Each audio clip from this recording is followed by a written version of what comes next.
Today is Friday, June 26, 2020. Coming up on Roland Martin Unfiltered. The House passes DC Statehood bill the first time in history.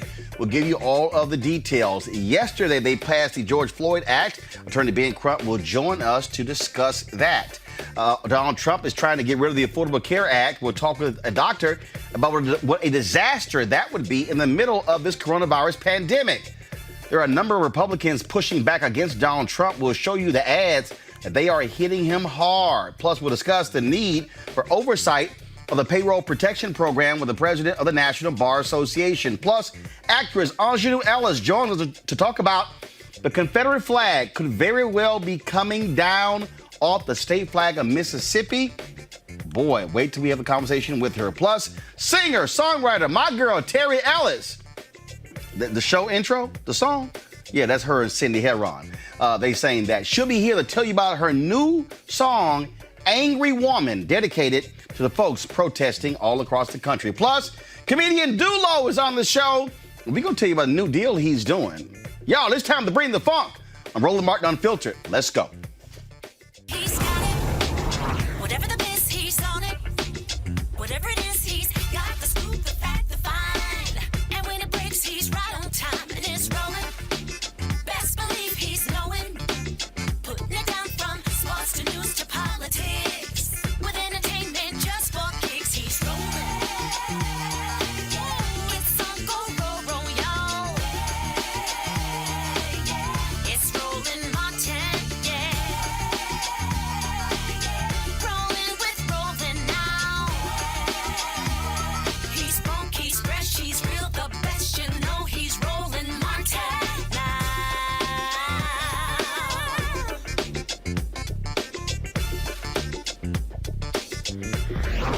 Martin. Folks, it was huge news last night after the House. All Democrats, with 3 Republicans voting with them, passed the George Floyd Act. Of course, that is all about police reform.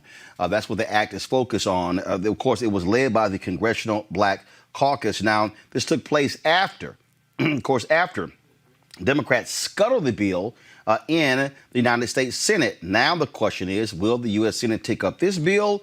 Will they try to work on it, go to a conference? All of those things we'll see. Yesterday, though, folks, there were some great speeches on the floor yesterday, and this was one by Congresswoman Ilhan Omar of Minnesota. Check this out.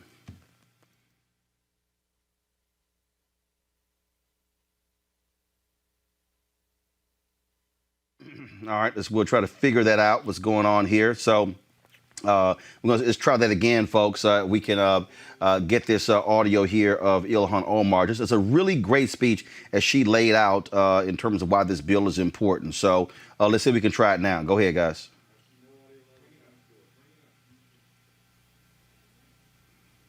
All right, we're trying to get it to, let's see if we can get it going. All right, guys. So I'll play it in a second. Let me do first. Let's go to my guest, Ben Crump, of course, attorney for the George Floyd family. He's going to be joining us in just a moment. This bill is really important because what the Democrats wanted to do is they want to ensure that 3 things took place. First of all, you had the outlawing of chokeholds, no-knock warrants. Then also you had, of course, getting rid of qualified immunity. That is something that they did not want in the Senate bill. You had Tim Scott, who made it perfectly clear that that was not going to be the case. Well, that's why you sort of had this back and forth going on. So we're trying to sit here, and so we're having just some slight issues here.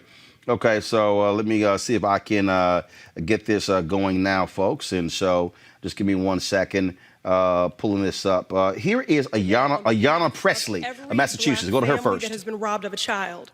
On behalf of every family member that has been forced to see their loved one lynched on national television, driving while black, jogging while black, sleeping while black, we have been criminalized for the very way we show up in the world.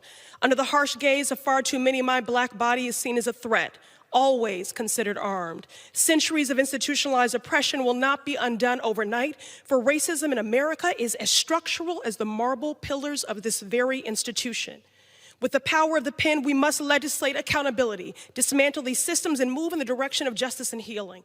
The Justice and Policing Act is a critical step forward, and I applaud the leadership of the Congressional Black Caucus. But our work is unfinished. There is a rallying cry in communities across the nation. Black Lives Matter is a mandate from the people. It's time. Pay us what you owe us. Our black skin is not a crime. It is the beautiful robe of nation builders.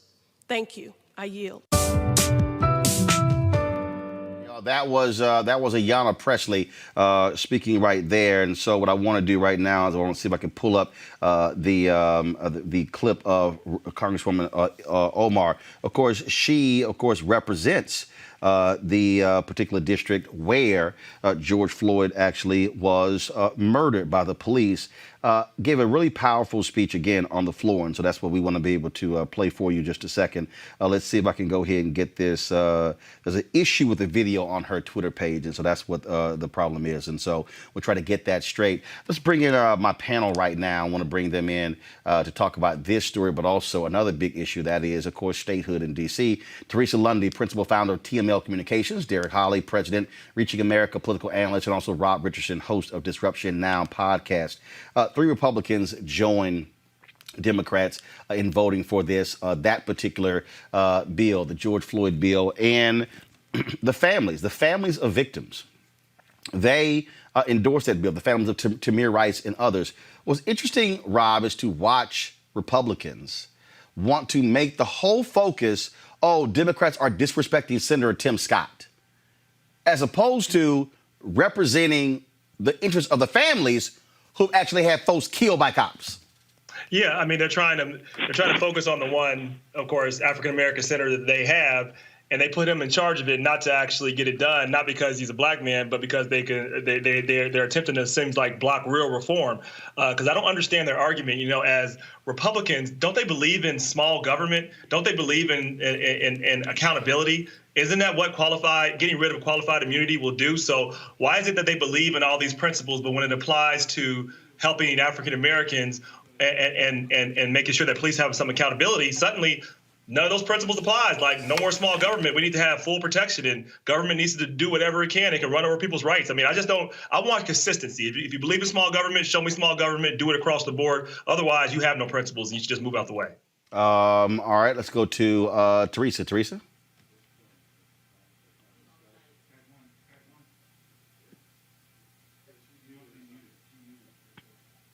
Teresa, I think you're on mute. Need you to unmute yourself. Am I live? Now you on. Sorry about that. I agree with those sentiments in its entirety. I think there is another bigger issue where when we're talking about African American leadership and what the Republicans could have brought to the table, I think the only thing they brought to the table was Senator Tim Scott and his ability to be, one, an African American male, and two, also just bring across this George Floyd situation to the forefront. I think there could have been more senators backing him on this, not in silence, but in bold. But it also speaks to the tone of the entire Senate and how their lack of unity on this issue really does also show how big their response is. Because we look at other legislative pieces that they've backed, they've made sure that they were standing in attention with everybody else. But I think on this specific issue, they allowed Tim Scott to be out there alone. And I just think it's just telling of what their agenda really is. But here's the deal, Derek. Okay, fine. They didn't agree with Senator Tim Scott. But this whole play by Kevin McCarthy and others, they didn't. They did this because they kept calling Token, the black guy. I'm like, don't try to sit here and pimp this game. Democrats simply said the bill had to have qualified immunity, no chokeholds, had to have no knock warrants. Senator Tim Scott's bill did not address qualified immunity. Okay, they don't agree with it. That's not true. That's not true. His bill did address all three of those issues. Did it get rid of it? The difference in his bill was in the Senate was they were offering it as incentives. Those three initiatives that you just mentioned, they were offered as incentives for the police departments If they went ahead and did and implemented these policies, then they would be incentivized with more money from the federal government. And this is not the first time that something like this has gone on, because they did the same thing when they changed the legal drinking age from 18 to 21. They incentivized the states to move forward with money. The same thing they did with the seatbelt law. When they ordered everybody to wear the seatbelt, they incentivized the states to do that. But here's the deal. But Derek, so what you're saying is that the same thing with this. Derek, so what you're saying is that the Democratic bill completely outlawed it. The Senate bill incentivized it. Well, that's exactly what I'm saying. But the thing about it is, Roland, just because they outlaw it, can I finish, please? Just because they outlaw it does not mean the guys that they're going to implement it. Because right now, many of the police departments right now have outlawed the chokehold. No. Hold up. Again, if it becomes federal law to outlaw, then you do it. You've now just broken federal law. Second, the point about qualified immunity. If one bill incentivizes you to, and the other one completely outlaws it, the Democrats are basically saying is, we're not going to give y'all more money to actually get rid of it. That's a major point of difference. Yeah.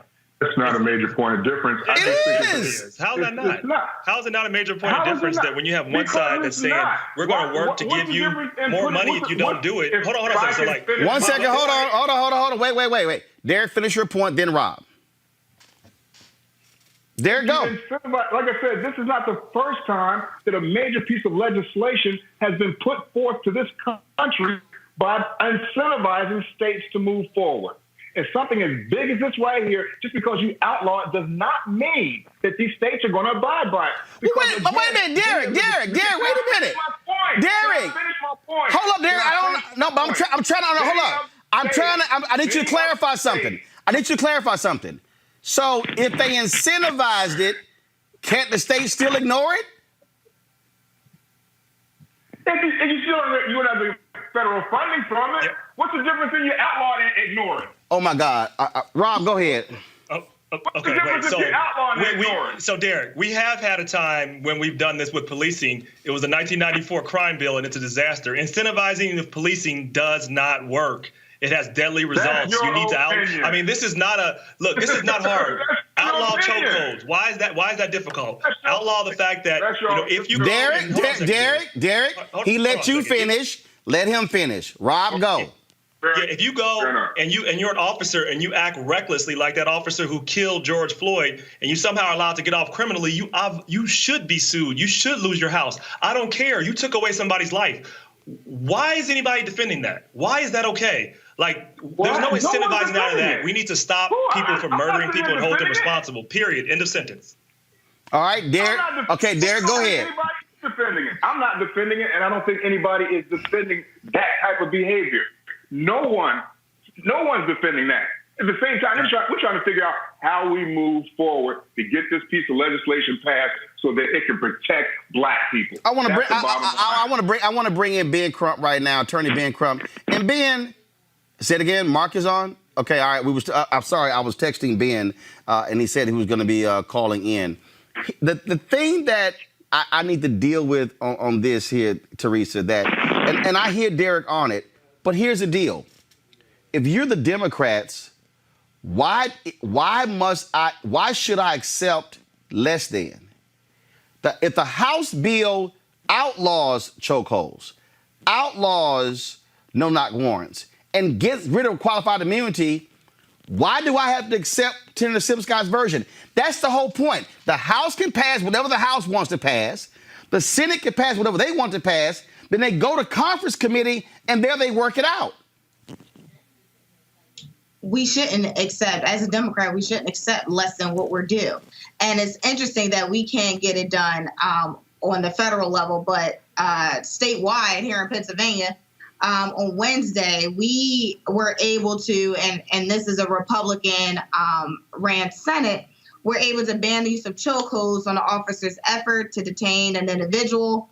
And it will require every municipal police department to adopt the use of force policy publish that policy for the public and train his officers to That's that what I standard. said. And again, so we've been putting, even locally, I think states are doing it, is putting local reforms together and making sure that in the state that they're actually implemented, because we're still having these issues federally that we just can't get it together. So I think everybody is taking, an intricate appeal on their own government locally, and I think unfortunately, we have to continue to do this because who knows if this is going to be a federal mandate. Yeah, because you need to, and like incentivization, that's not going to work to incentivize. We need to change the culture of policing, period. It has to change, and that only comes through accountability. And you're not going to incentivize the FOP to change their culture. You're only going to do that through accountability. When you can no longer get away with murdering somebody just because you're a police officer, when you can no longer just say, I fear for my life despite the evidence, despite the circumstances, when that's no longer the case, you will see a change. I may not be able to stop somebody from lynching me and feeling that way about it, but I can make it illegal and make it harder, just like Dr. Martin Luther King said. This needs to be harder.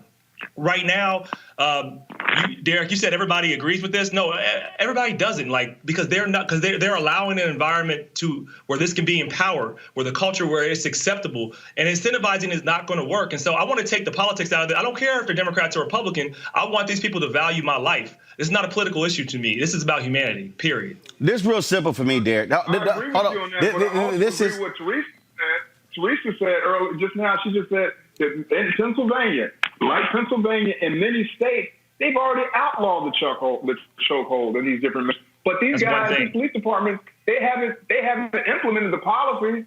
And I agree with Rob what he said. It's about our lives right now, and both Democrats and Republicans need to put the D's and the R's aside and get this done. Well, again, this is real simple. The House has passed their bill.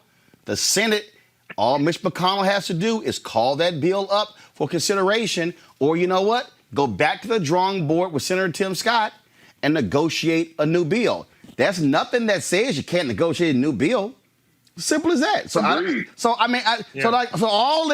all this drama from the Republicans is like, look, the Democrats passed a bill to fix the Voting Rights Act after the Supreme Court gutted it. It's still sitting on Mitch McConnell's desk.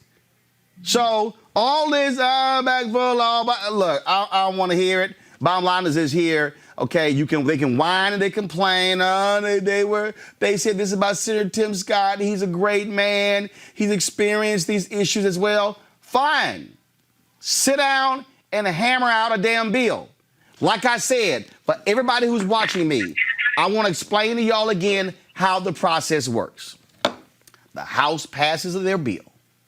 The Senate can pass their own bill. And then what they then do is they then sit down in a conference committee and they hash out their differences. And if they come up with a new bill that they can agree on, then the House votes again on the new bill. Then the Senate votes again on the new bill. And if it passes both, it goes to the president for signature. That's the process. So all this whining yesterday, why won't y'all debate in public? Why wouldn't you debate it in the Senate Judiciary Committee? That's the point of having a committee. See, that's why I'm just. It was just frankly hilarious, Derek. Just watching all the histrionics and all the pearl clutching, and I'm like, give me a break. Well, Roland, I don't understand why it has to be that the Democrats, what they put forth is so righteous and the right way to go. No, here's the deal. Hold on, you didn't hear what I said? What do you disagree with? What do you disagree with? Getting rid of qualified. Derek, you didn't hear what I said? Is priority. No, Derek, wait. Derek, you didn't hear what I said? Derek, you didn't. Derek, you clearly didn't hear what I said. What I said was the Democrats passed their bill. The Senate, the Republicans passed theirs. No, the Republicans didn't pass their bill. The Senate passed theirs. No, they did not. The Senate did not pass theirs. They did not. And so what no, they did not. Wait. So what I'm saying is the Senate can now, Tim Scott can go back. Rephrase it. Yes. No, they didn't. Tim Scott can go back. He can sit down with Senator Harris. He can sit down with Senator Booker. He can sit. As a matter of fact, if I'm Senator Tim Scott, you know what I would say? I would say send it back to the Senate Judiciary Committee. Come up with a new bill And let's see if that one gets passed. But I'm saying all the histrionics yesterday were just laughable as I watched these folks just go on and on and on. Y'all, do we have Ben Crump? Okay, sorry. So we don't have Ben Crump yet. I do want to get him on and talk about this here. Can I say something very quickly on this? Rob, go ahead. If you don't have qualified immunity, I don't think you have much of a bill. Like, I don't understand. So I think Democrats need to make Republicans explain why is it okay for officers to have no accountability when they do things like kill people when they don't have any right to. Why are you defending that? Make them defend that. Because there has to be some substance to what we pass. We don't want to pass something just to look like we're appeasing people. We need to pass something to change things structurally, period. Otherwise, we're wasting our time. And here's the other deal. Let's be real honest. Politics is politics. If you're the Democrats, you're watching a situation where you may very well take over the Senate after November. Guess what? You can wait to get a better bill. Happens all the time. Ben Crump joins us right now. Ben Crump, of course, civil rights attorney, represents the family of George Floyd. Ben, you have been talking to people on both sides. You've looked at this. From your perspective, which is a stronger bill? The Democrat version in the House or what Senator Tim Scott proposed in the Senate? It's not even close, Roland. The bill presented by the House of Representatives is much stronger. It gives us the systematic reform in the culture and the behavior of policing in America that we have been asking for decades, Roland. Even before Trayvon Martin, we've been working on these type cases saying what we need is accountability from the police department, and that happens with the House of Representatives. It does not happen with this Republican bill from the Senate. And so, look, Dems passed their bill. Now the Senate doesn't have, they could take it up. They may not. Has Mitch McConnell, first of all, has Majority Leader McConnell talked to any of these family members? Has he gotten their perspective in terms of moving forward? Not that I'm aware of at all. I know they have not talked to George Floyd's family. They haven't talked to Breonna Taylor's family. And Roland, I believe that their bill actually supports the police funding more than it does anything about trying to bring accountability to these situations. And that's the problem. The Republicans are still not going to the crux of the matter, which is accountability for those people who keep killing us unnecessarily, unjustifiably, and senselessly. Well, and that really was a problem for me where, I'm sorry, I don't think everything always has to be, oh, get the cops more money to do what's right. No, damn it, do what's right. I shouldn't have to incentivize a cop not to kill people with chokeholds. Exactly, Roland. And they don't even ban the chokeholds when you look at the Republican, proposal. They just try to encourage or disincentivize people not to do chokeholds. And since George Floyd case, Roland, our law firm has been retained by 3 families who loved ones have died for being restrained by police officers in chokeholds for longer than George Floyd's 8 minutes and 46 seconds, being Joel Escobedo in Milwaukee, Wisconsin, Derek Scott in Oklahoma City, Oklahoma, and now this brother Lopez, who is in Tucson, Arizona, who was for 11 minutes being strangled by the police, and he asked for a cup of water 3 times, Roland. The Republican bill would do nothing to address those issues. All right, Ben Crump, we certainly appreciate it, man. Thank you so very much. I appreciate you, Roland. All right, folks, let's now talk about DC Statehood. Today, for the first time ever, the U.S. House passed a bill to make Washington, D.C. the 51st state. Folks, 700,000 people in the District of Columbia pay taxes but have no representation in Congress. This was the debate on the floor today.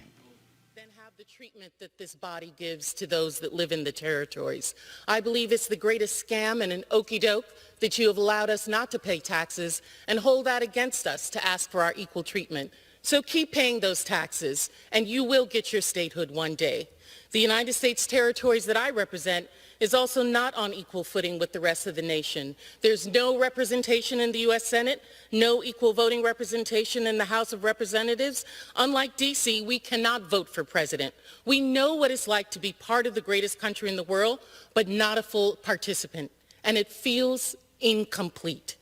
As Americans, we strive to be productive citizens and an asset to the nation. Statehood for D.C. is a matter of fairness that has been slow in coming.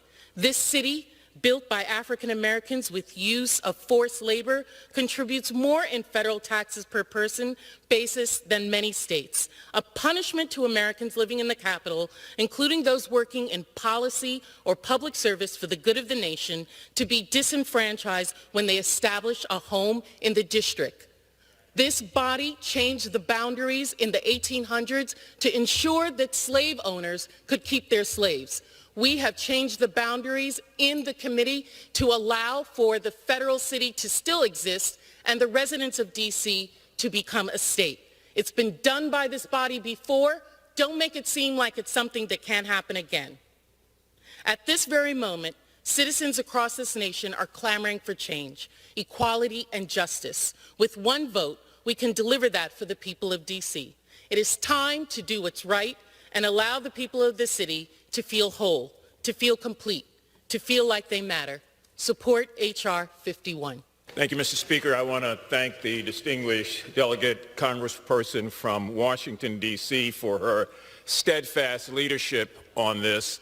I had the opportunity to work with her predecessor back in the late 1980s in this chamber, Delegate Walter Fauntroy, who passed the torch, and Delegate, you have just done a great job.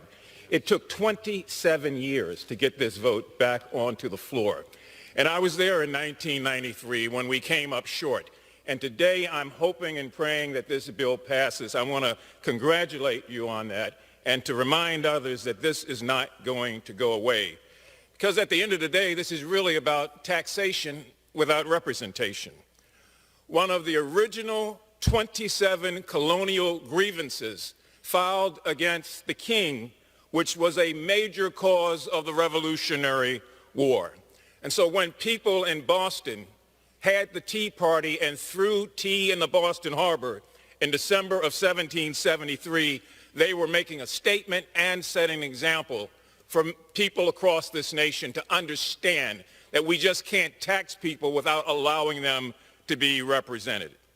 And you've heard the great discussions, the cogent points about the fiscal side of this, that D.C. residents pay more taxes per capita than any other state, that they pay more general taxes than 22 states, that they have a budget here larger than 11 states, and a bond rating better than almost 30 other states. But I've heard this discussion when it comes to fiscal matters about the constitutional federation of states, the great words of Hamilton and the Federalists and the Federalist Papers. I understand that. But one thing we have to remember when we raise Hamilton and we talk about the Federalists is that their stated belief was the Constitution was meant to evolve, that it was a living document. That's not my impression. That's the impression, the opinion of the Federalists. And so if that were not true, I could not be here as a descendant of a slave without the 13th, 14th, and 15th Amendment. Gentleman's time's expired. The distinguished woman couldn't be here. She had not the right to vote under the Federalist Papers. Gentleman's time has expired, And please. Alaska and Hawaii, when I were born, were not... Gentleman's time has expired. I realize that, sir. I want to give all acknowledgement to the outstanding gentlelady Eleanor Holmes Norton. President Washington said, "The Constitution is the guide which I will never abandon."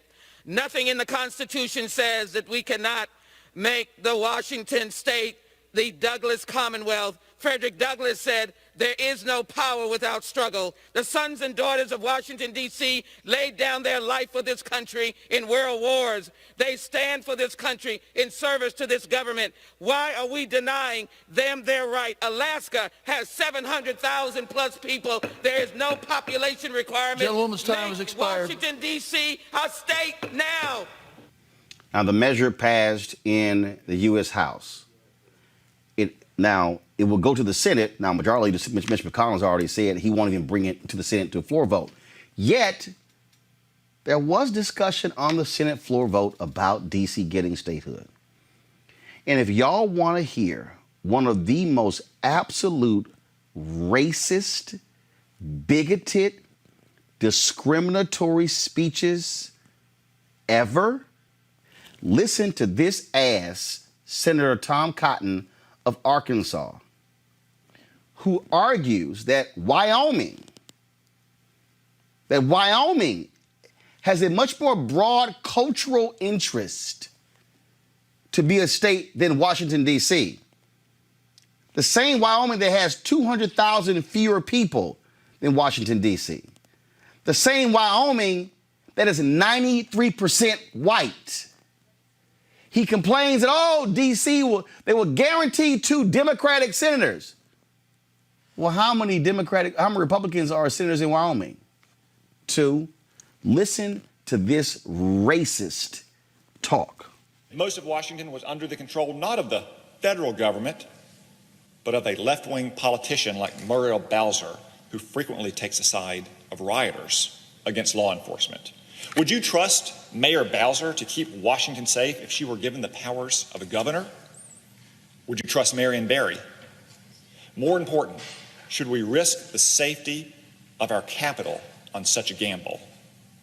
Now, of course, the Democrats will argue that the statehood bill doesn't entirely eliminate federal control of Washington because it preserves a small federal district that encompasses the White House, the Capitol, the Supreme Court, the Library of Congress, the National Mall, and a few other government buildings. What a humbling demotion from the grand federal city that President Washington and Pierre L'Enfant envisioned more than 200 years ago, which they hoped would rival Paris in size and ambition. By contrast, look at this ridiculous map. Look at it.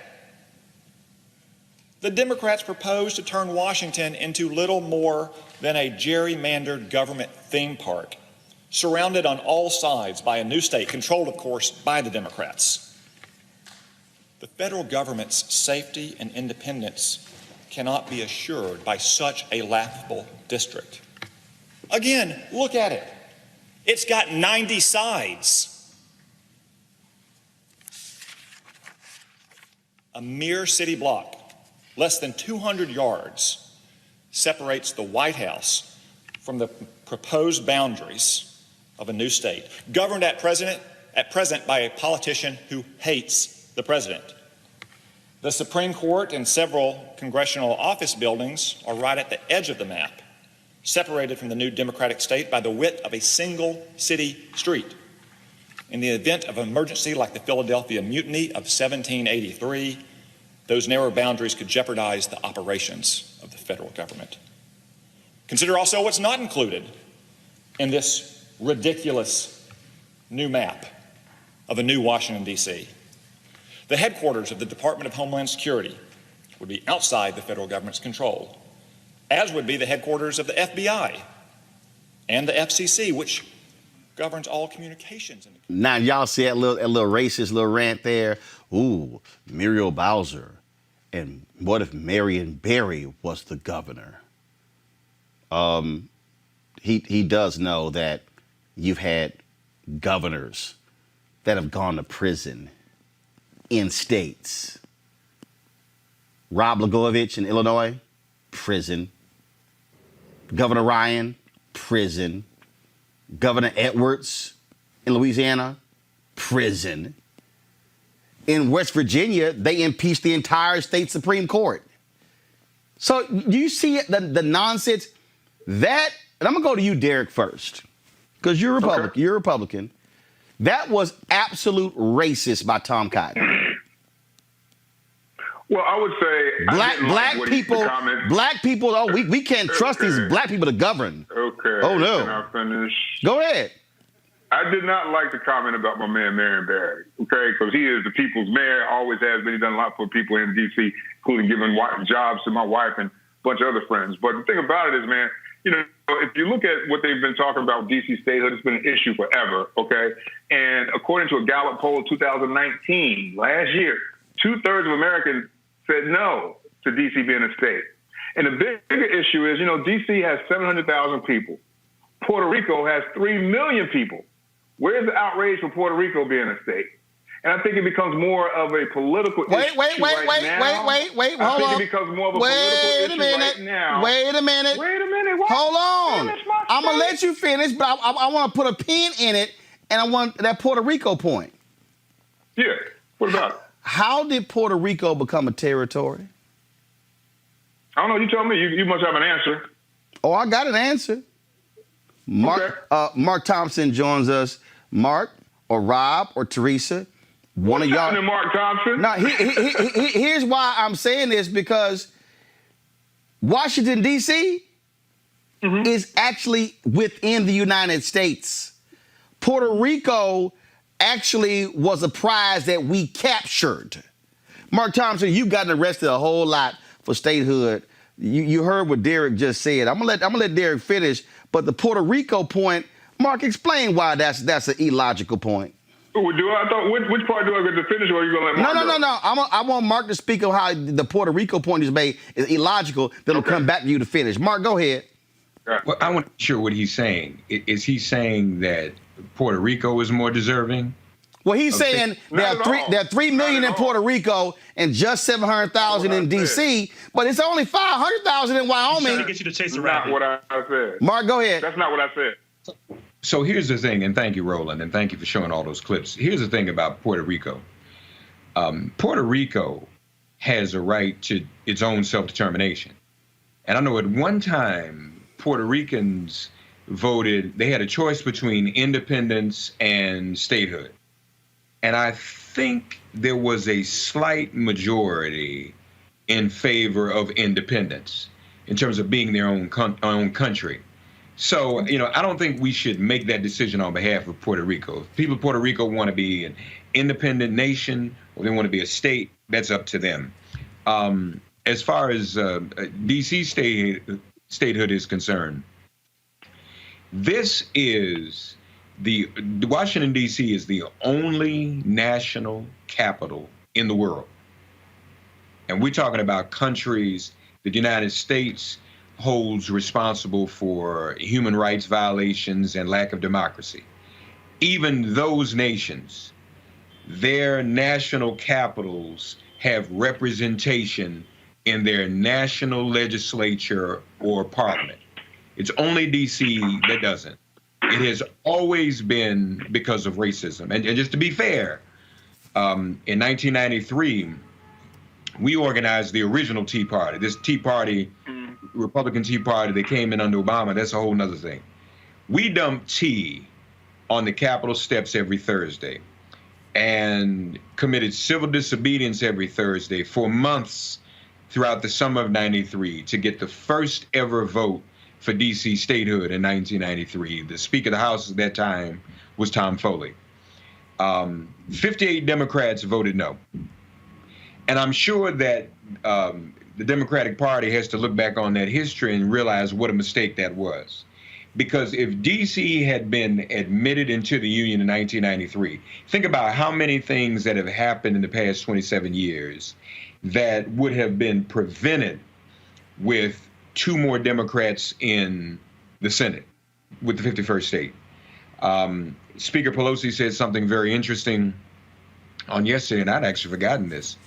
Her father, before there was even a mayor, her father as a member of Congress was the chair of the district committee, which, as you know, Roland, oversaw everything in the District of Columbia for decades. In fact, her father was, his nickname was the mayor of D.C., and he ultimately was the mayor of Baltimore, too. But he oversaw the budget. Congress controlled Washington, D.C. So what Tom Cotton is talking about is absurd. Congress will have control over what is known as the federal enclave or the National Capital Service area, where residents do not live. But the rest of that would be named after Frederick Douglass. And finally, there would be no taxation without representation, ending that colonial relationship. More people have gone to war and given their lives in the U.S. military than many states per capita in Washington, D.C., and there are more taxes paid per capita than many other states. So it's absurd. It's a miscarriage of justice. And lastly, just let me say that we've got to talk about justice in the fullest sense. So there's justice in policing. Some folk want to do Juneteenth, and that's fine, even though a lot of folk never heard about Juneteenth until last week. But reparations and DC statehood have to be a part of that conversation, and we got to stop being afraid to bring it up. We have to stop just pushing issues that we think are acceptable and palatable to white folks and white media only. All right, Derek, go ahead.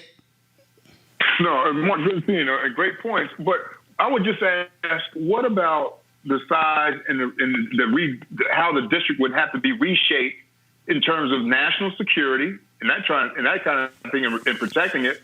And then how would it be possible to have, federal agencies like the FBI, FCC, and Homeland Security, which he did point out, outside of district lines? I mean, and Mark, maybe you can even speak to this. Some say that Homeland Security was actually put out of those district lines for this purpose. But I'm just trying to figure out, well, how does it work? Rob, hold on, wait. Hold on, Rob. Here's what I don't understand. There's an FBI office in Houston. Well, there are federal agencies located. So that makes it right. Let me say it again. Hold on. There are federal agencies located in every major city in America. Ain't nobody trying to figure out how do they operate. Hold on, Derek, you can't ask for everybody else stop talking when you talking if you talking when everybody else talking. Rob, go. This is real simple, Derek. Roland's already explained it, but in any place, anywhere, we have federal buildings, and the federal government still has control. That is made up. They're just trying to use ways to scare people. You know that has nothing to do with anything. So that no control would change, making Washington D.C. a state. Let me just say that it's real interesting listening to Tom Cotton though, and hear him talk about the things that he was mentioning there. You can always know, particularly what my friends on the other side talk about gerrymandering. To even talk about gerrymandering is a concept for at least since the 1980s Republicans have mastered. And they've been doing it for a long time. I'm gonna give you one example if you want one, Derek. Paul Weighrich, you can look him up. He's the founder of the conservative movement. Let Rob finish. Wait, he is the founder of the whole conservative party movement recently in the last 30 or 40 years. He didn't want everybody to vote. It is on tape. Roland can find it. He said, I want to make sure, because democracies aren't won by those who participate. It's not won by the majority of the people, but those that are able to participate. So the strategy of what they're doing in Kentucky, what they're doing now, what they've been doing for years is figuring out ways to disempower citizens. And so I think that's anti-democratic. And the fact that a party would make that part of their objective just shows you that they don't believe in the people. They just want to preserve their power. And so I don't understand the argument of why a whole state that pays that much in taxes shouldn't have a right to be that territory shouldn't have a right to be a state. And if Puerto Rico wants to, let them join. I'm not against democracy. If they want to come in, let them come in. These are all distractions. They just don't want to give the power to the people, and they should have the power, period. I believe in democracy. I believe in people. I don't know why Republicans don't sometimes. I want to pull in Teresa right here. Teresa, the reason I find Tom Cotton's comments to be absolutely hilarious. How many states right now have 2 Republicans? Multiple. Mm-hmm. So it's like, oh my God, there will be 2 Democratic senators from a Washington, D.C. state. There are 2 Republicans. He kept going back to Wyoming and how he said how Wyoming has much more work much more working class. I love the little language. It's 93% white. That's what Tom Cotton really is saying. Wyoming is white, DC will be black. So part of that is the other piece that I heard was that Mayor Bowser doesn't like the president, right? And so right there for me, it was kind of like, okay, all right, thank you for your talking points. I love that this whole thing is scripted.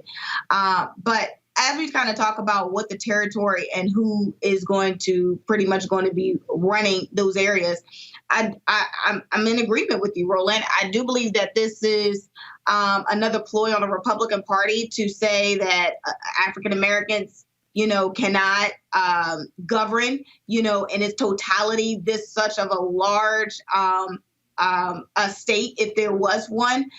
Look what they've done so far. They put Black Lives Matter sprayed in yellow on the streets, and what else would they do? In so many words. So I think, if I'm in agreement, if Puerto Rico wants to become a state, great. I'm sure there'll be people behind it, but it seems like, with their 3 million people that they have, they are very comfortable with, again, this is just seeing it because there hasn't been anything that's been put up, but they seem like they're very comfortable with receiving some of the benefits of being a part of the U.S. So if DC has been pushing this for 27 years, it is fine time that, yes, they become a state and they get the representation they need, because there could be more things that could happen that'll be in their benefit. And I think it just needs to be a little bit more viewed as it relates to some of the practices and policies that are happening in a larger scope with other, not only just, the seasoned elected officials, but maybe some of the new generation to start taking a look at some of those policies and seeing what can be done. Now, here's what I find to be real funny, y'all. Here's the deal, and I just counted.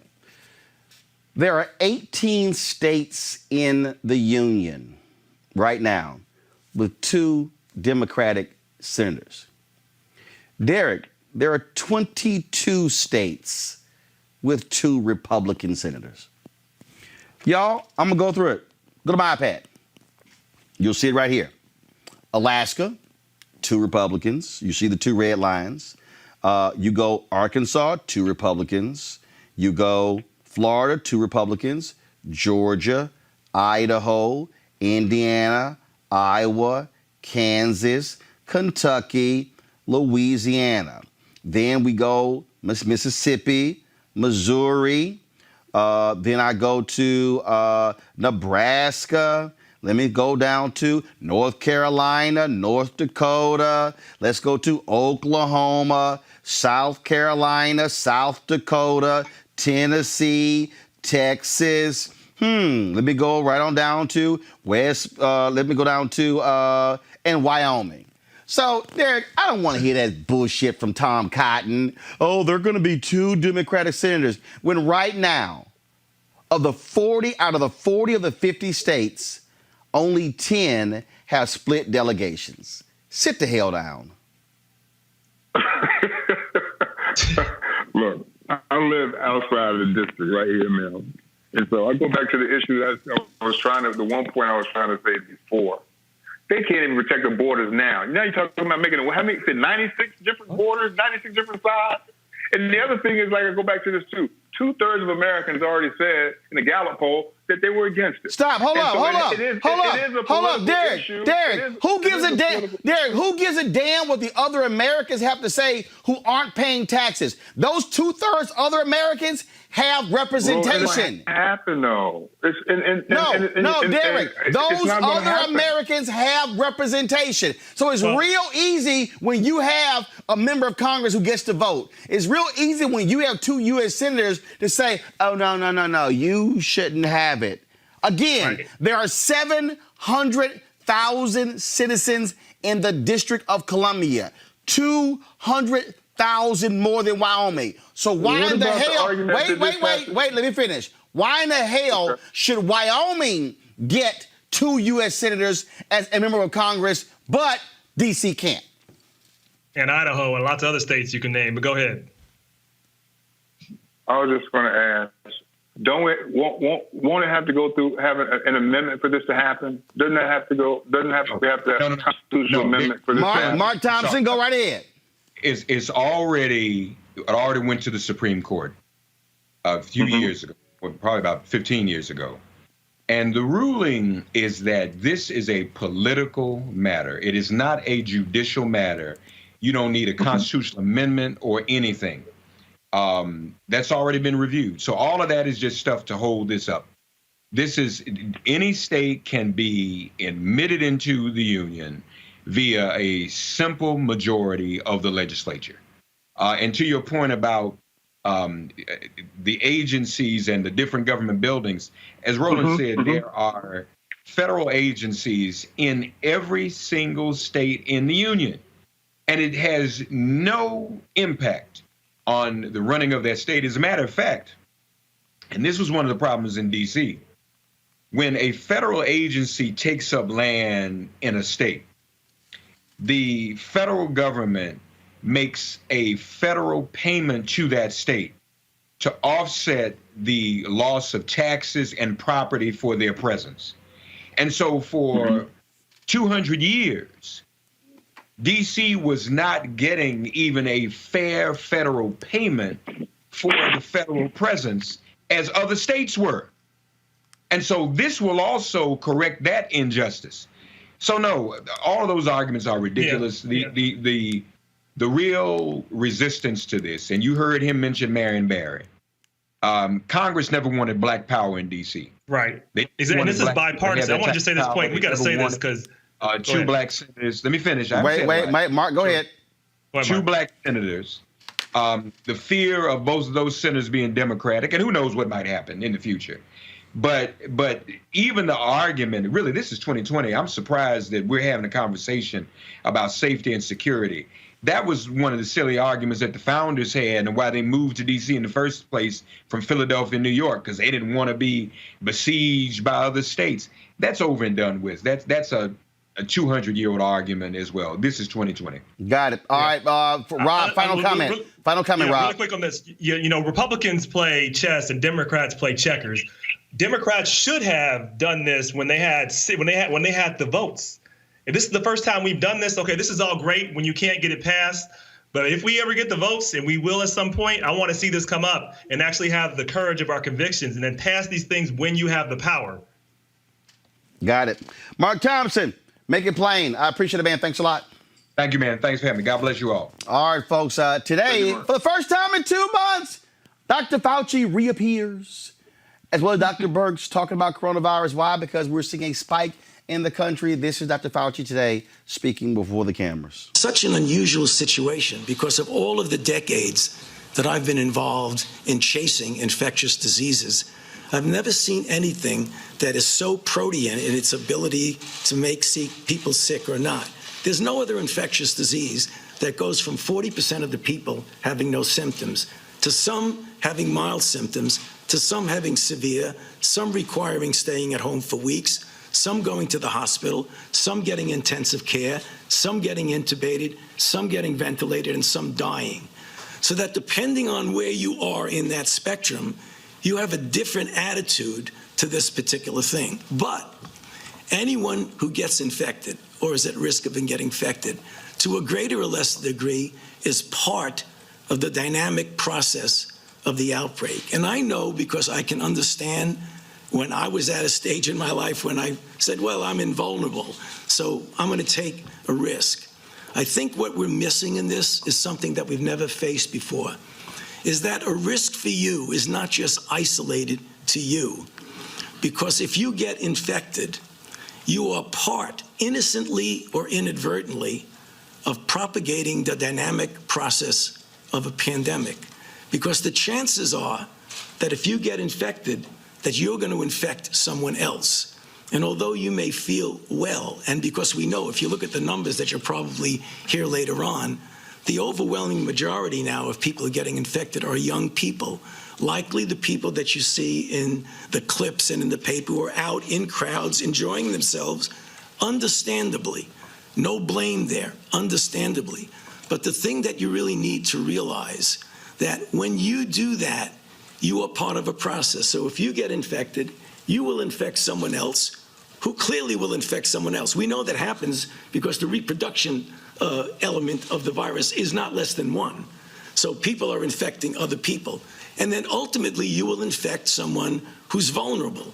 Now that may be somebody's grandmother, grandfather, uncle who's on chemotherapy, aunt who's on radiation or chemotherapy, or a child who has leukemia.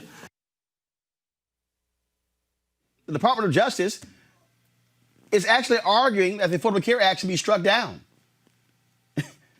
before the Supreme Court. Yeah, filed it late yesterday.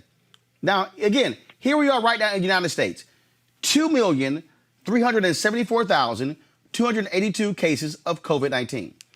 37,667 new cases. Y'all, 692 new deaths. Really?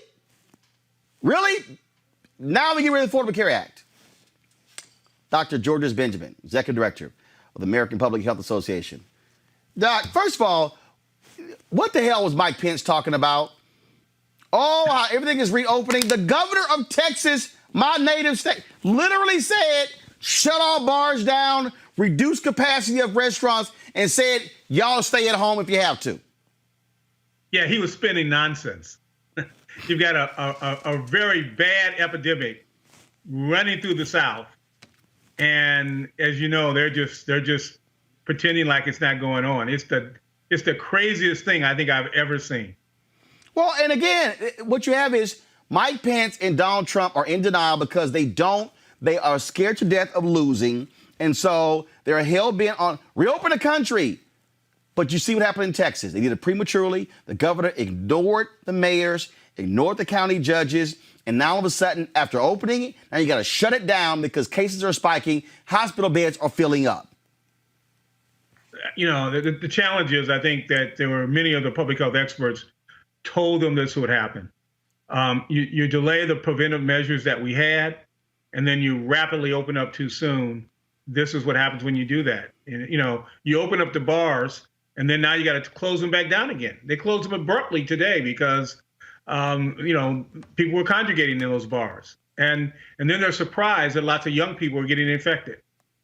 Right. And Roland, as you said, on top of that, then they want to take the health insurance coverage away for the people that need it in America. And by the way, all of us will be impacted for it. A lot of people don't really understand that every person in America is impacted by the Affordable Care Acts if we lose it. I mean, it's amazing how callous these people are. And really, they refuse to listen to doctors, and they're hell-bent on the stock market. It's just we don't care, open stuff up. And what I keep saying, people are actually dying from this. And now, if you talk about half of the new cases are young folks, let their lungs all of a sudden start exploding and then see what happens. Well, you know, the loss of the Affordable Care Act means that you can no longer carry your child onto age 26 on your policy. So young people will lose their insurance coverage as well. You know, it's a terrible thing to do. And look, the really fascinating thing for me is the fact that the state of Texas is one of the lead litigants to try to get rid of the Affordable Care Act. And the governor of Texas is now saying, whoa, wait a minute. Maybe we need the Affordable Care Act, as well as many Republican members of Congress who were actually against the Affordable Care Act are now sending letters saying, well, maybe we ought to not get rid of it. Yeah, that's what happens when you stuck on stupid. Simple as that. Dr. George Benjamin, Executive Director of the American Public Health Association. We appreciate it, man. Thanks a lot. Roland, thank you very much. Rob, these people have no damn sense whatsoever. I mean, they're really idiotic. Yeah, they really are. And this, the resurgence of the coronavirus was not only predictable, it was predicted. Like, we follow data. I believe in science. They told you this was going to happen, but everybody wanted to reopen the states because they were following the prophets. They were following the idiocy of the present occupant of the White House. Just because he said it was a sham, we got to go along with this stupid stuff. And then the only problem with that, I would be okay with stupid, but other people are dying because of their stupidity. And so us as people, we have to take our own government back right now because we have idiots leading us. We have assholes leading us, and it's causing real significant damage. And none of this is funny anymore. So, yes, so this is predictable. You have Texas talking about shutting down bars. They shouldn't have opened them in the first place. Now they're ironically causing more economic damage on the back end if they would have just done it right on the front end. Follow the science, follow the facts, get politics out of it, and actually look out for people's lives. But that's just too much to ask, I guess. Teresa, and not only that, you have the hearing, you have the news conference today, and you got everybody else wearing a mask. Pence like, damn, I'm not wearing a mask. That's how. And now you have the doctor saying, hey, could all y'all please wear your mask?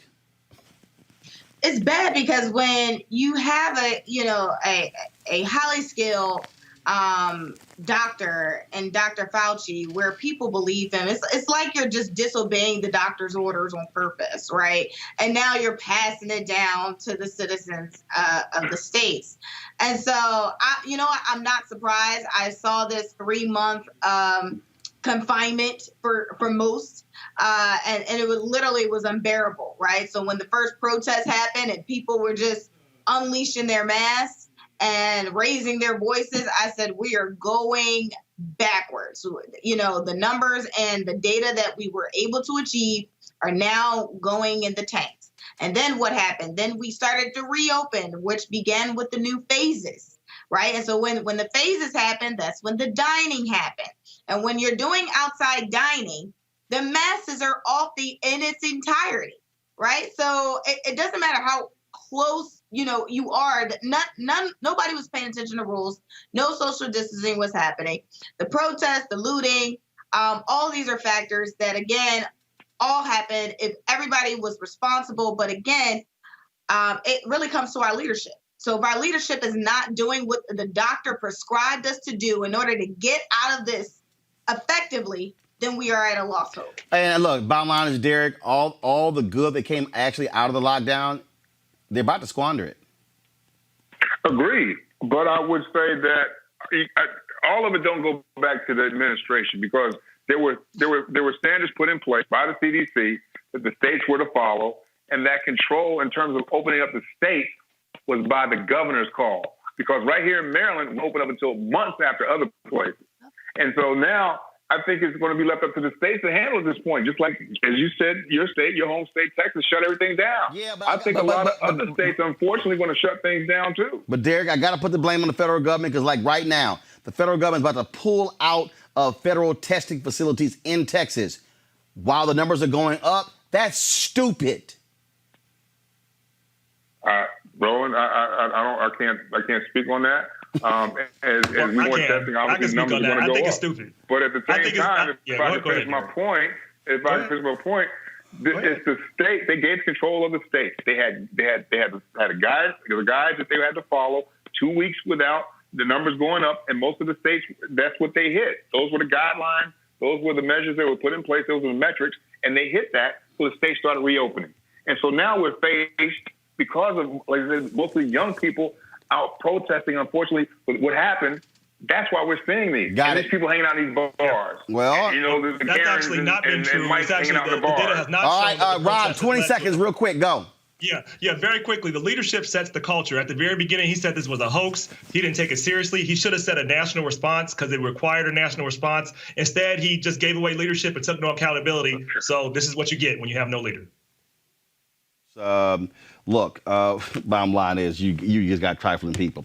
Hey, PPP, still a big issue. Congress's watchdog arm call on the Trump administration to step up efforts to police the government's massive small business rescue program after finding a significant risk of fraud and resistance to oversight at the agency running the bailout. The Government Accountability Office targeted the Small Business Administration in a sweeping new report looking at how agencies have used $2.6 trillion in economic relief funds appropriated in response to the COVID-19 pandemic. It was determined in the report that the $670 billion Paycheck Protection Program, which offers small business loans that can be forgiven in exchange for maintaining payroll, had limited safeguards and insufficient guidance and oversight planning, all of which have increased the likelihood that borrowers may misuse or improperly receive loans. This is what happens, Derek, when you rush something out and you just want to put the money out there. I mean, look, we've even seen, I think they said $1 billion in checks were mailed to dead people? No, I agree with you right there, bro. It was a rush to put the money out there because they wanted to get it out there to the public and thinking that was the right thing to do. But damn, they should have put some type of oversight in place so that this type of stuff didn't happen. And you're right, a lot of big businesses, a lot of white corporations benefited from this stuff. Now, some are giving it back, but for the most part, they're not. And it's unfortunate because now I was on a call today with the White House African American Service, okay, and they were giving an update on different things, and PPP was one of them. Now, there's still a lot of money still sitting there for minority businesses to go and get. Right. But the banks and everything, they've got to open up lending practices, and apparently they've met with a lot of the black-owned banks here in the country, every last one of them apparently, and trying to extend those opportunities to some of these black businesses so they can get these loans. I want to bring in. So there's a lot of money. There's a lot of money out there still to be made for black businesses, but it's unfortunate what happened with the oversight. I want to bring in Alfreda Robinson. She's president and CEO of the National Bar Association. Alfreda, glad to have you on the show. So what is the NBA saying to ensure there are protections when it comes to that these dollars are not being misused and misappropriated? Well, thank you so much for having me on. We have a very active task force, which I established as soon as COVID hit. And part of what that task force is doing is we're monitoring it. Obviously shocked by the report by GAO that there was all these. Alfreda, hold tight one second. Having some issues with your shot. If y'all go ahead and work that out. I want to go to Rob here. Rob, again, bottom line is this $2.6 trillion. Yeah, it's a whole lot of damn money. Passed it really fast. That's a lot of money. And then of course, you had Steve Mnuchin, who initially said, "Oh no, we're not going to tell y'all who we gave that $600 billion to." Yeah. What the hell is that about? That's about Trump being Trump and the Congress not having enough conviction and really fighting. So look, they act surprised when Trump said, "I'm not gonna follow the rules. I'm not gonna listen to you." They should have put that in the bill on the front end. And then when it goes to African American businesses, how the PPP was designed to not actually allow you to account for independent contractors and things like that, which most African American businesses have. Right. That automatically took us out of it too. So it should have been a stronger bill on the front end. Yeah, like in my case, I mean, look, we got $38,000 in PPP loan, but I only have 4 full-time employees. The other 6 people are 1099s, Teresa. Yeah. No, you're absolutely right. I mean, the PPP could have done more than what it's done. I have friends who practically, outside of the PPP, friends still haven't even received the stimulus check, even if they were coming back from reentry, because the oversight and the criteria that was being met on some of these when it was time for them to cut the checks or put the account number, something was going on in the Treasury Department where they're just like if the government released some of the individuals coming home from for COVID-19, then they were supposed to get a stimulus check regardless. But apparently there's issues that is going on with the Treasury Department that, they're basically still checkboxing that they're still incarcerated when clearly they're home.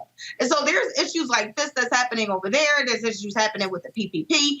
And it doesn't bring satisfaction to not only the minority businesses like mine. I wish I got almost $10,000, right?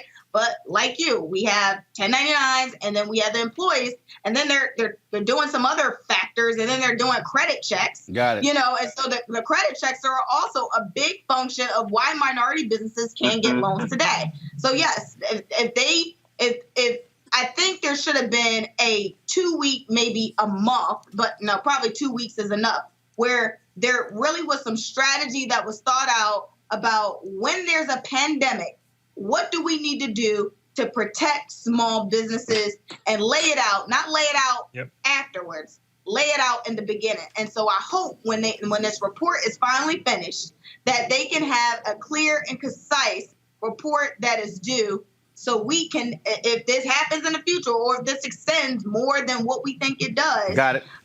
That we know how to plan for the future. Alfreda, well, we have you back again. So what is the NBA saying should be done to make sure? The NBA has, yes. What we've done is we've actually done 4 webinars about how to apply, how to reapply, how to get around all of these problems. And our lawyers and those who have been on the webinar were given very specific instructions and what banks still had money and how to work with your community banks, and have had success with that. And we're going to repeat that instruction during our convention, which is coming up in July and before. We're looking forward to these reports that are supposed to be due July 1st. But here's what's important. There is an oversight committee, which is chaired in the House by none other than the Majority Whip Clyburn. And what we've seen today with the GAO reports, we're going to see and should have reports from the at least 9 inspectors generals that were stood up to do the investigation of where the money was going and to whom and in what amount. All of this should be there. It's supposed to be July 1st. Now, the NBA, we're watching this. We've got experts. We've got our committee chaired by co-chaired by one of our past presidents, Vanita Banks. We stay on this 24 hours a day. And so we are keeping in touch with all of this. We have accountants who's also lawyers among our members, and we are ready to follow this and demand, and hopefully the members of Congress will invite me to testify. We are producing a report and are ready to support small businesses, which is the lifeblood of not only America, but our communities. So if you all need assistance, then we ask that you let us know, and we can, again, help with these, with doing, again, these COVID-19 webinars. We've done many of them, and we are sure that if we are continuing to work, we are drilling down on the legislation because we've studied it for months now, and we will go to the House of Representatives, and we will demand that we get reports from these special inspector generals who are paying out of this stimulus money, so that we won't just go away and be without remedies, because our members as well are small businesses, and they have been successful with the process of applying for these small business loans, which, remember, this was so that you could keep your employees employed. But also, there are ways of also accounting for your independent contractors. So just stay tuned. And all right. We're here. Those who need to reach us, go to nba.org. And be sure we can help you through this process with the webinars, which we offer for free. All right. Alfreda Robinson, President, CEO, National Bar Association. We surely appreciate it. Thanks a lot. Thank you. Bye-bye. Folks, going to a break. We come back. We're going to talk about several different things. First of all, could that Confederate emblem be coming off a Mississippi flag? We'll talk with actress Aunjanue Ellis right here on Roland Martin Unfiltered. Also, we'll talk about Republicans dropping more ads. Republicans who don't like Trump, man, they are hitting him hard with these various ads. We're going to talk about that next on the show as well. Plus, we'll also be joined by Terry Ellis of En Vogue. She has a new song out tied to the movement happening in the streets. All of that coming up next to Roland Martin Unfiltered. You want to support Roland Martin Unfiltered? Be sure to join our Bring the Funk fan club. Every dollar that you give to us supports our daily digital show. There's only one daily digital show out here that keeps it black and keep it real as Roland Martin Unfiltered. Support the Roland Martin Unfiltered daily digital show by going to RolandMartinUnfiltered.com. Our goal is to get 20,000 of our fans contributing $50 each for the whole year. You can make this possible. RolandMartinUnfiltered.com. All right, folks, we want you to support Roland Martin Unfiltered by joining our Bring the Funk fan club. We want to get another 1,600 people to move us to 10,000. We have had an unbelievable last 2 months. We thank all of you for your support. We certainly appreciate it. And so here's the deal. Your dollars actually go to support this show and what we do. Give me a wide shot, Henry. And so I'll give you this here. When you look at this desk made by a black-owned company, we're about to install entirely new lighting system here as well. Another black-owned company we're talking with. That's who's going to be installing that. We're about to make a lot of changes to our control room. Thank you to all of you who gave to allow us to acquire that LU Smart app, which we can now then be able to send that app to various people. And in fact, the other day with the Breonna Taylor protest that took place in Frankfort, Kentucky, we were able to actually reach the folks there to live stream that rally. Man, what was awesome, 185,000 views of that particular rally on Periscope, Facebook, and YouTube. And so trust me, you are a participant in helping us build this. And so there are ways for you to give. You can pull it up. You can go to Cash App, $RM Unfiltered, PayPal, paypal.me/R Martin Unfiltered, Venmo.com/RM Unfiltered. You can give right there on YouTube as well. There are right now 4,477 of you on YouTube. You can give there as well. Plus, you can send a money order or cashier's check to New Vision Media Inc. New Vision NU Vision Media Inc. 1625 K Street Northwest, Suite 400, Washington, D.C., 2006 20006.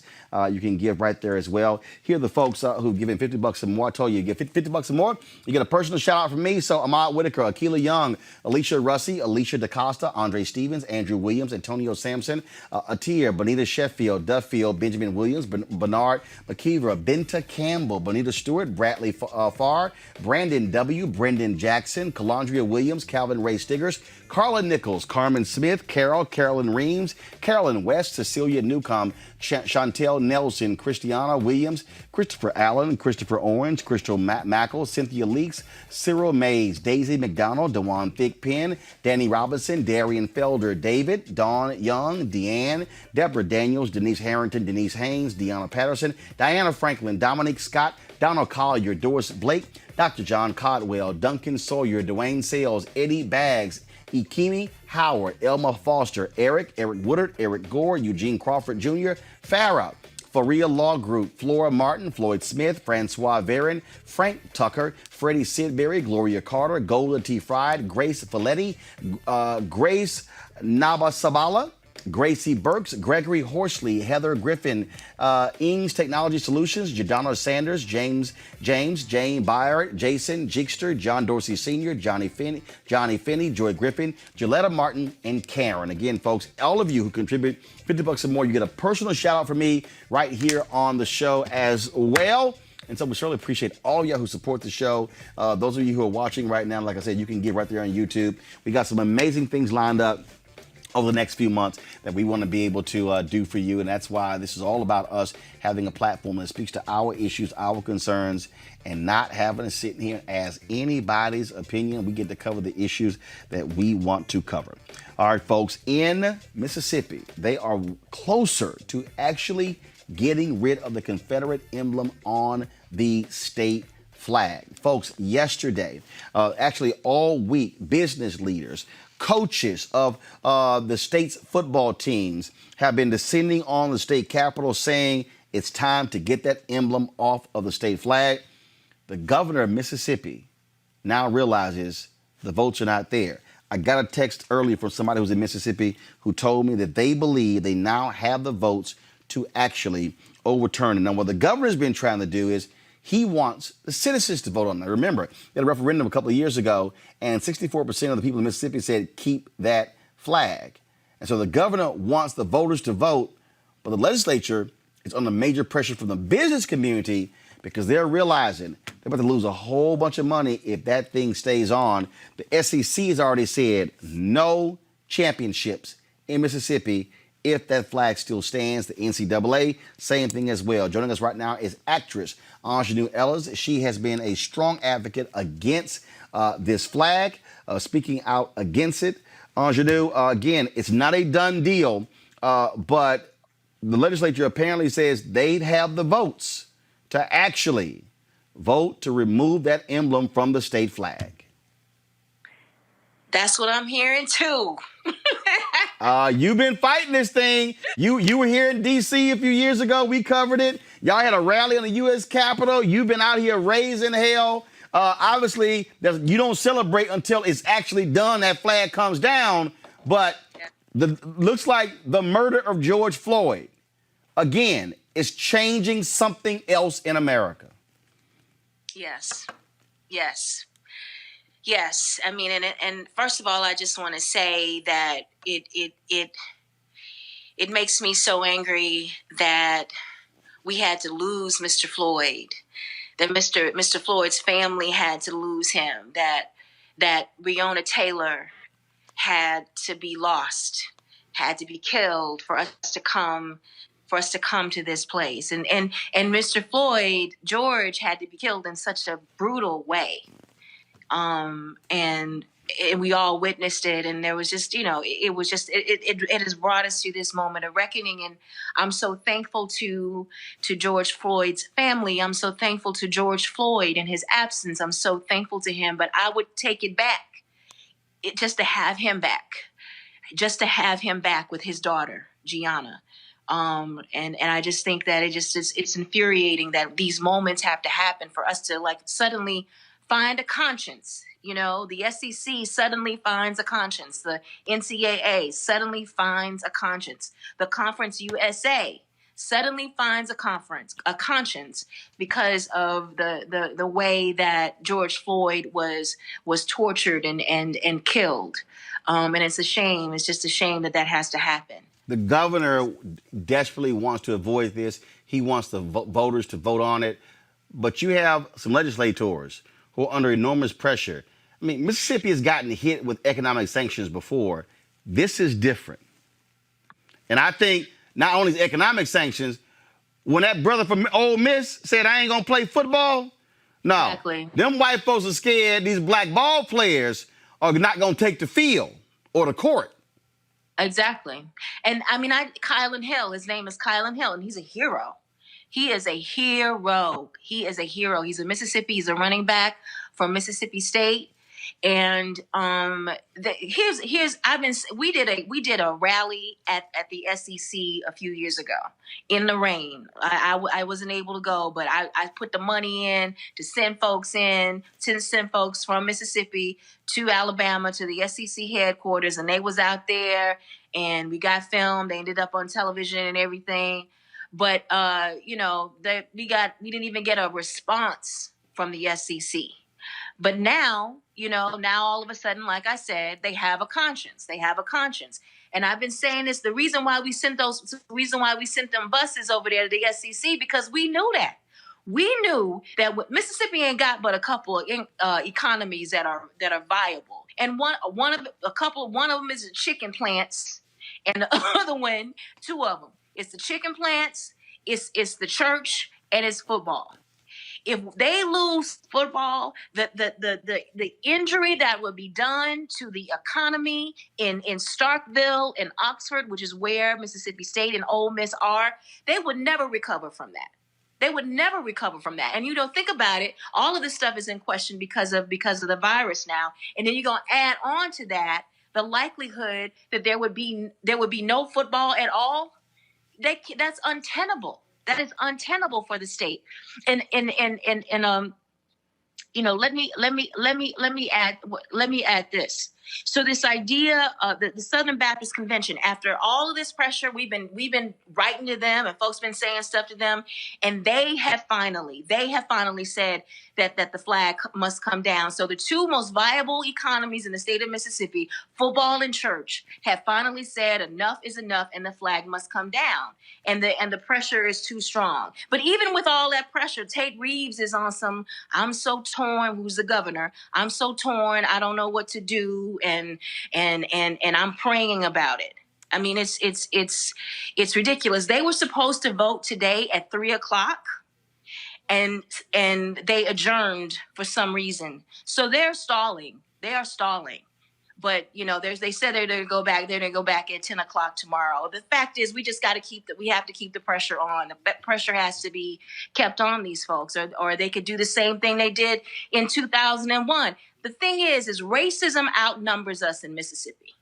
Racism outnumbers us, and that's why Tate Reeves wants to put it up for a vote, because he knows that. He knows that if he puts it up for a vote, it is the flag will remain the same, because racism outnumbers us in Mississippi, period. Well, we will be watching this. Apparently, I got a text saying there will be a vote tomorrow, a Saturday. 10 o'clock. We'll see if that actually happens. If this legislature finally gets some guts to get that Confederate emblem off the flag. But the last point here, and we've had these very discussions before. There are black people, and I'm seeing some of the comments, who are saying, look, taking that emblem off that flag, not gonna change a damn thing. That look right there is the response. How do you how do you respond to them? 2 words. No, I got 4 of them actually. Dylan Roof, Heather Heyer.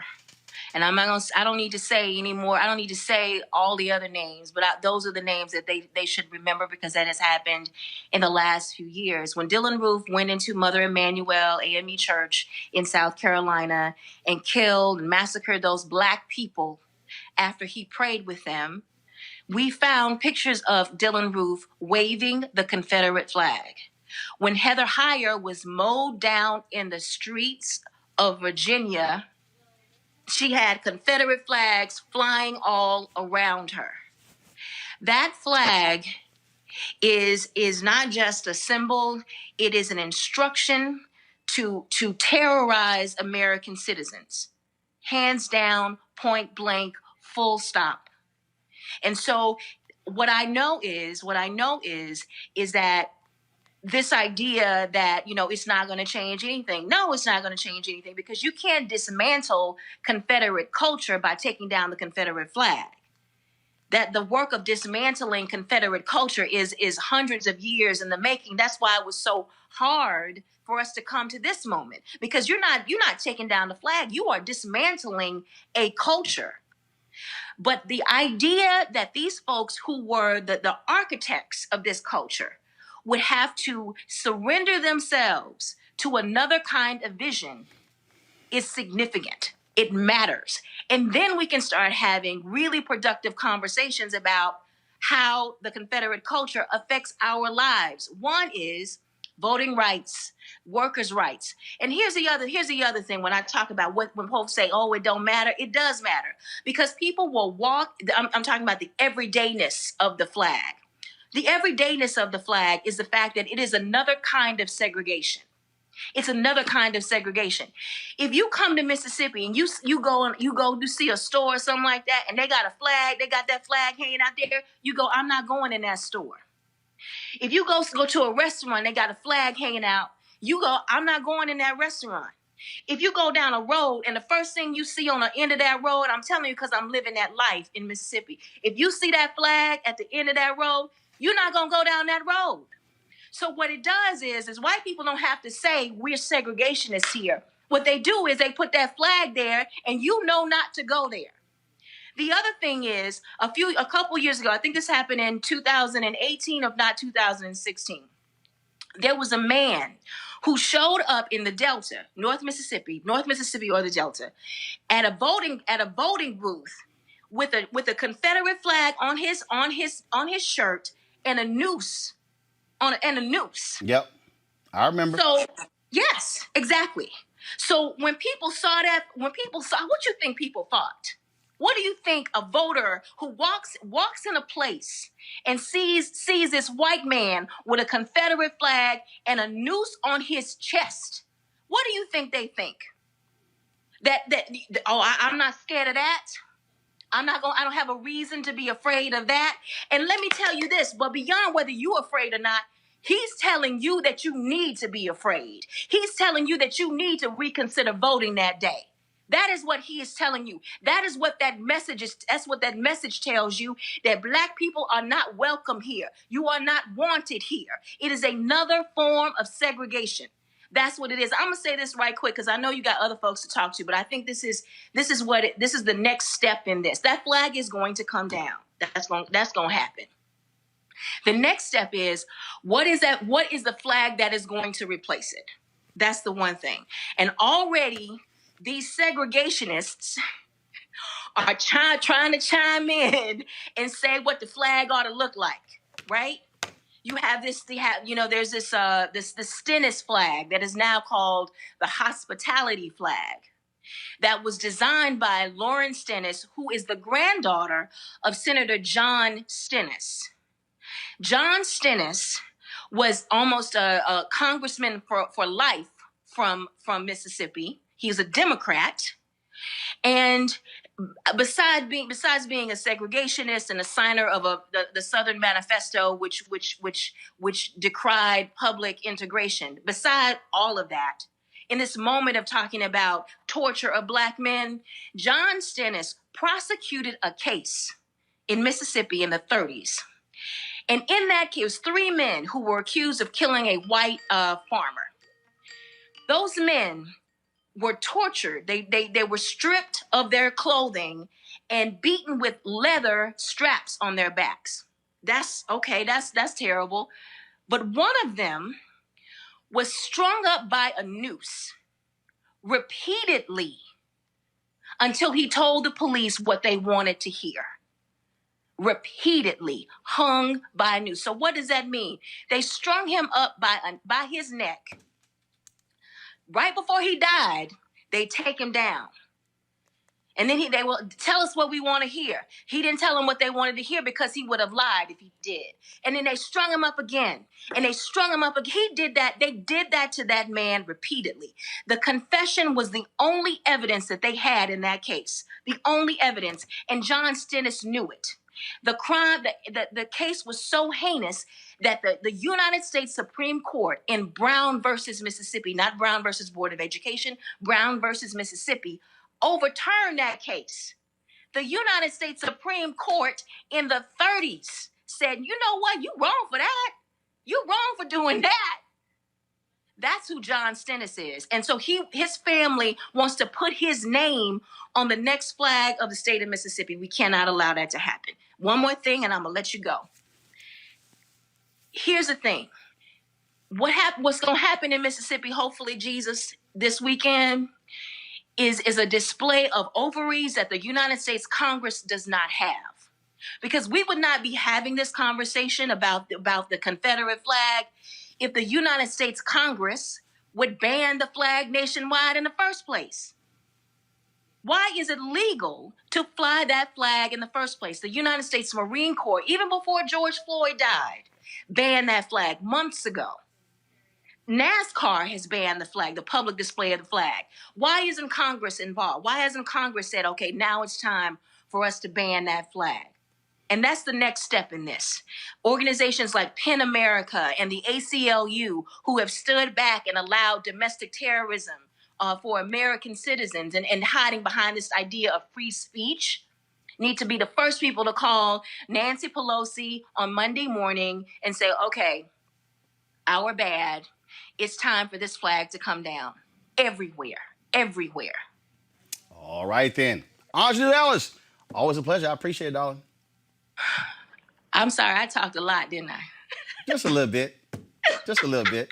I appreciate it. Well, I got your kinfolk, who not your kinfolk, Terry Ellis, coming up next. And she has her new song called Angry Woman that's dedicated to, of course, this movement. So you might want to check that out. All right. All right. Thank you. Aunjanue, thanks a lot. Thank you so much. Thank you, Roland, for always standing up for us. Thank you. Bye. Appreciate it. Thanks a lot. Real quick to our panel. Look, interesting point there, Teresa. She says Congress should ban that Confederate flag. What do you think? I absolutely agree. I mean, the passion behind the flag, but really it's the motion of the history of what it stands for, right? And I think, she's spot on, because if once we take down the Confederate flag, the next question is, what are we putting up, right? And those discussions need to happen now, I believe, in tandem while we're asking for the takedown. Because if we start my thought process is if we start removing the Confederate flag and then we start if we have individuals who's just like, well, since you won't get the flag that has that, maybe we can put a name that represents the same thing as the flag. It's pretty much the same exact thing, right? It's the same exact problem that's not having a solution. So Congress absolutely need to do what they do for the people, and they need to ban the flag. That is the next protest that needs to happen. That is the next subject matter. That is the next reform. But I do think people are making their voices clear locally with the organizations, the groups. They are telling their elected officials that enough is enough. Right. And, they want better. Derek, should Congress ban the Confederate flag in America? Yes, absolutely. And I think somebody needs to introduce that. It's unfortunate that, that Mississippi running back that Aunjanue talked about, Kylan Hill, he's the Heisman Trophy candidate. So when he stood up, he brought a lot of attention to this issue, in addition to what she's been doing. And it's unfortunate because right now, Mississippi is the only state that still has the Confederate flag, the entire Confederate flag attire. And the question is, what you guys were just saying, what are they going to put up there instead? And because even now there's 5 other states that ban the Confederate flag, but they still have, unfortunately, the symbols from it, like the X and the stars. Arkansas has stars. Georgia has the X. A couple other states. So I'm all for banning all elements, all of the attire from the Confederate flag. It needs to go because it represents so much.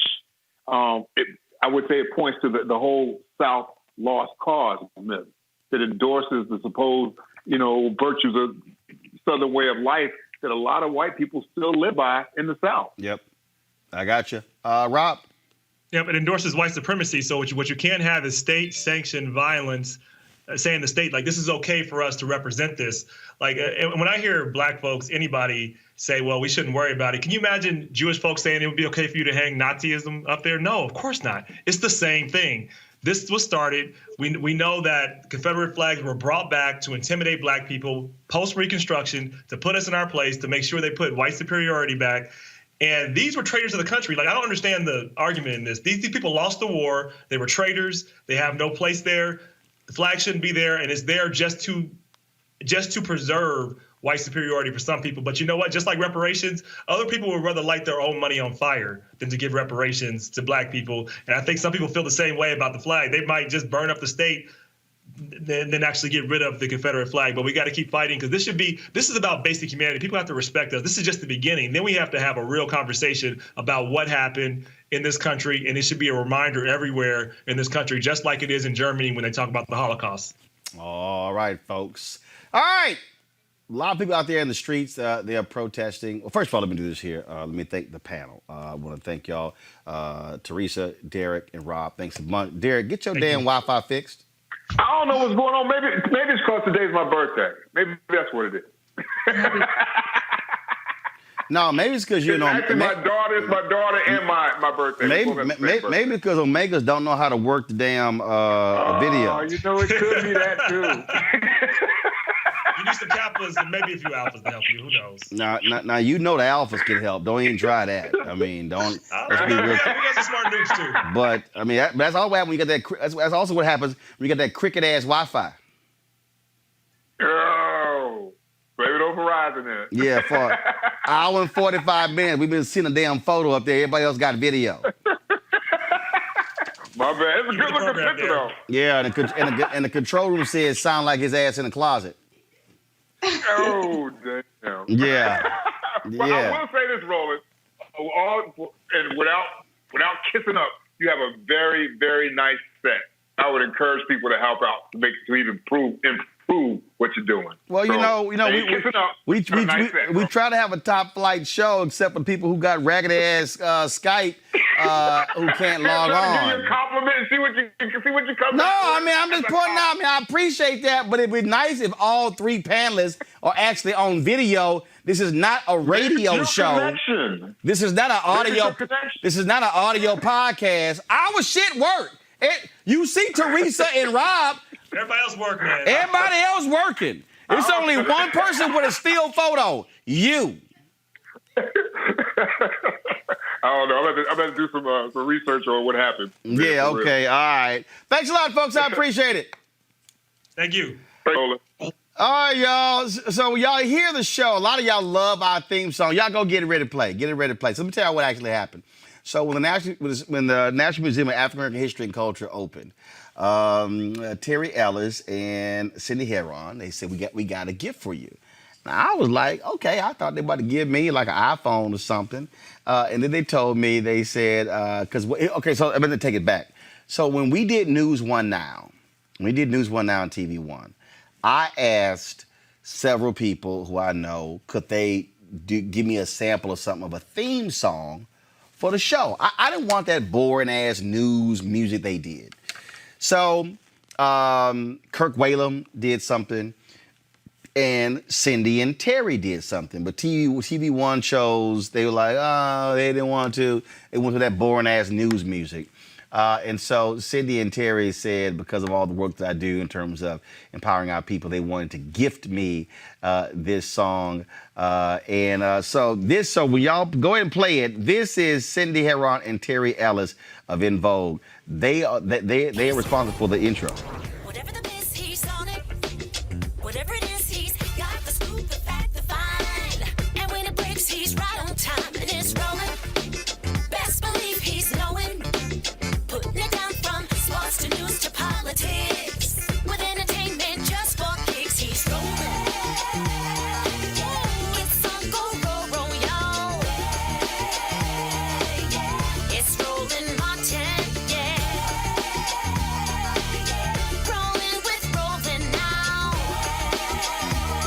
He's funk, he's fresh, he's real, the best. You know he's Roland Martin now.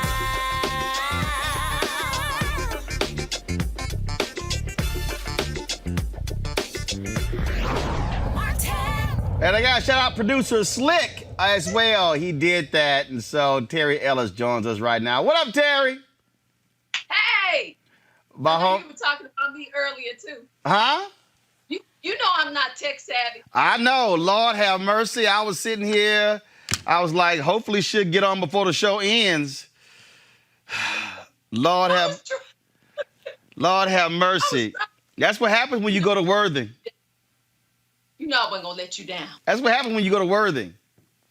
See, you wrong. You're wrong. What? You going to go there, right? What? At Jack Yates, we had the School of Communications. That's what you say. No. That's what you say. You know, I'm just saying, I ain't going to take a shot at the Prairie View. I don't want the PV people mad at me. But glad to have you on. So all the protests out there, and you have dropped a new song that really speaks to it. Y'all go ahead and play it. Y'all have it? Y'all don't have it? Okay, fine. I got it. All right. See, let me go ahead and play it on my end. All right, y'all. The song is called Angry Woman. Check it out. United States, the construct of racism was created specifically to oppress black people, to try to suppress our determination to achieve liberation. Like Angela Davis said, it's built into the system. Nowadays I can't believe what's going on in front of me. I don't want to watch TV and find another casualty. I don't want to read the news. My heart's already black and blue. I'm putting on my combat boots, 'cause I got an attitude. We're like soldiers forced to fight a war. What the hell? I can't take it anymore. 'Cause for so long we've been patient, now we're done. And don't you even ask me when did I become such an angry black woman.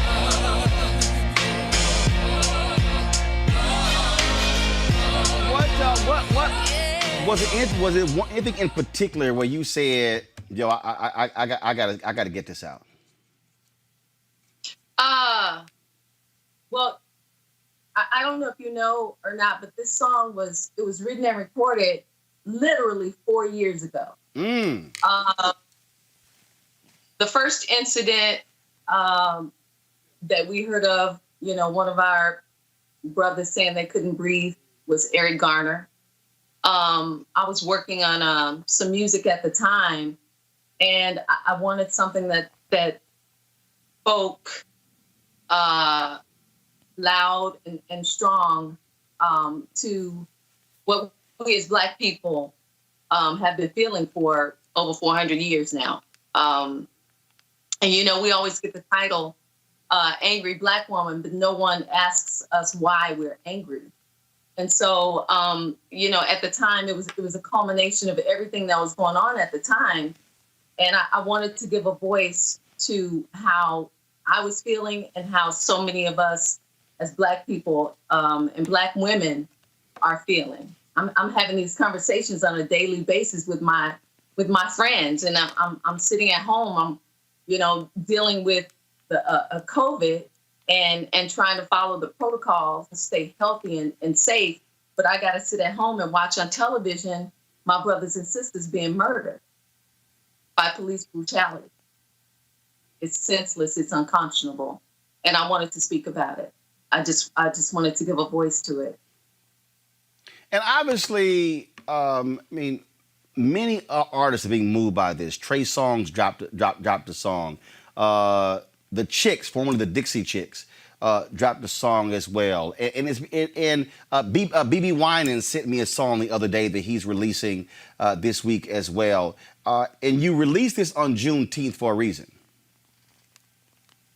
Well, it that actually wasn't necessarily intentional. However, when I think about what I was feeling and wanting to express how I was feeling, I wanted to free myself of the anguish that I was feeling when I think about our history and when I think about what we're going through now. So Juneteenth was actually a very appropriate time, because when we were told that we were free. I mean, even just thinking about that, someone telling us that we're free. Really? We're talking about human beings here. Mm-hmm. We're talking about a God-given right. Who are you to tell me I'm free? You also, it's titled Angry Black Woman. And you like, look, I ain't trying to sit here and be kumbaya with this thing. Absolutely not. And here's the thing. As a human being, we go through a range of emotions. And when you're not comfortable, when you are not feeling good, you're not feeling well, you're not feeling good about things happening in life as a human being, you're either going to be feeling, and there's a range of them. I'm not going to call all of them, but there's a range of them. When you're feeling hopeless, despair, anguish, heartbroken, hurt, duped, bamboozled, your intellect is being challenged. Anger is the best emotion to reach for because it's on the road to your self-empowerment. I want my power back. I don't want to continue to sit and feel hopeless and feel like I can't do anything about what I'm feeling, about what I'm seeing. I don't want to sit and continue to bask in despair and feel heartbroken. I want to do something about it. I want to express it. You have a lot of sisters out there who are actually protesting, who are marching, many of them leading as well. And so I'm sure Tamika Mallory or some other sisters out there would really appreciate this song here, because they're making it clear. They said, no, we pissed off. We're angry. We need some stuff to change. Yeah, and we have every right to be, every reason to be. We're not just fighting for civil rights. We're fighting for human rights. Absolutely. Well, Terry, it is a great song. We certainly enjoy it. Angry Woman, people can get it. I would assume on all music platforms. They can stream it as well. Right. And so it's always good to see you, my girl. Thank you. I love you. And I love you as well. And I certainly appreciate support. And for all y'all out there, not only did Cindy and Terry give us the song, they're also members of the Bring the Funk fan club. They sent one of the first checks before we even launched the show. Just want y'all to know that. And so they certainly support this show. So we appreciate all that you do. Thanks a bunch, love. We got you. God bless. Thanks a lot, bunch, darling. Folks, the song Angry Woman, y'all be sure to get it, download it, and support Terry Ellis. Got to go to a break. We come back. Comedian Dulo is here. And y'all, he's launching a major deal. It's pretty cool. So we're going to last. We'll talk about this new deal he's doing. Next, the Roland Martin Unfiltered. We will never forget them, nor the last time we saw them, as they slipped the surly bonds of earth to touch the face of God. Those who are lost now, their legacy must be our lives. I can hear you, and the people who knock these buildings down will hear all of us soon. Amazing grace.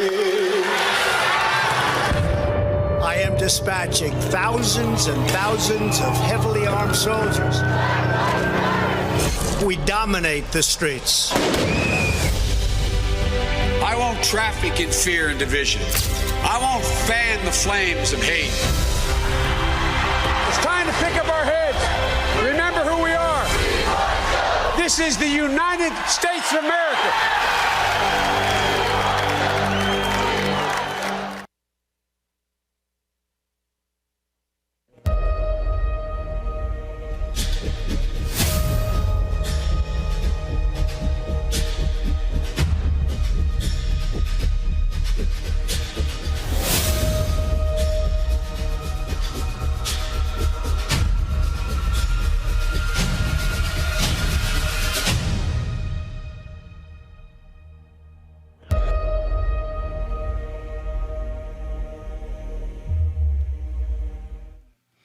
Now, y'all, Joe Biden dropped that last ad last month targeting Donald Trump. The ad said 96,000 people died. Folks, that number is now 125,000. There's 29,000 folks have died in this country due to coronavirus. You saw the video there of Donald Trump going to play golf. Well, guess what? He was supposed to go play golf this weekend at his golf course in New Jersey, but canceled that trip because clearly his advisor said, it's going to look real stupid of you going out there playing golf while these cases are spiking all across the country. These online ads have been real powerful. We've been playing a lot of them targeting Trump. And trust me, folks, it's having an effect. Republicans are running scared. They are now saying that it is Joe Biden's race to lose. But let me go ahead and be real clear with y'all. I want y'all to ignore every single one of these polls. I don't give a damn about any poll that says Joe Biden is leading by 12 points. I don't care about the polls saying he's leading in North Carolina, leading in Texas, leading in Michigan, leading in Pennsylvania, leading in Wisconsin. It does not matter.